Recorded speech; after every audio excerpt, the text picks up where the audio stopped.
Bakit nga ba nangingilo ang ngipin pagkatapos kumain ng hilaw na mangga? Nakaranas ka rin ba ng ganito? Ang dahilan ay ang natural na acid na taglay ng hilaw na mangga.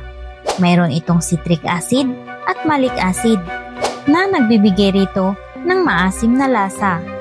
Kapag kinain natin ang hilaw na mangga, ang mga acid na ito ay pansamantalang nagpapalambot sa enamel.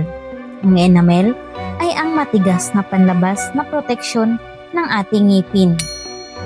Kung ang enamel ay manipis na o kaya ay umatras ang gilagid at nalantad ang dentin, doon nagsisimula ang pangingilo. Ang dentin ay may napakaraming maliliit na tubules na konektado sa nerve ng ngipin. Ayon sa hydrodynamic theory, kapag naapektuhan ng acid ang dentin, gumagalaw ang likido sa loob ng mga tubules. Ang paggalaw na ito ang nagpapadala ng signal sa nerve ng ngipin. Kaya, nakakaramdam tayo ng biglaang pangingilo.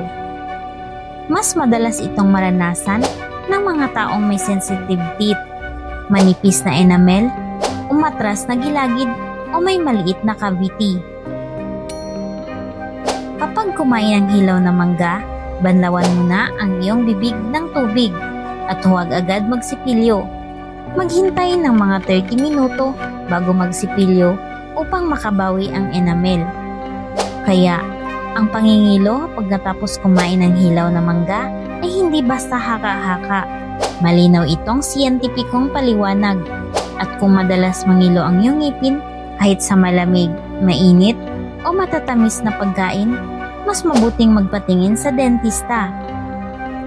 Follow para sa mas marami pang nakakatuwang science fact na madaling maintindihan. Bye-bye!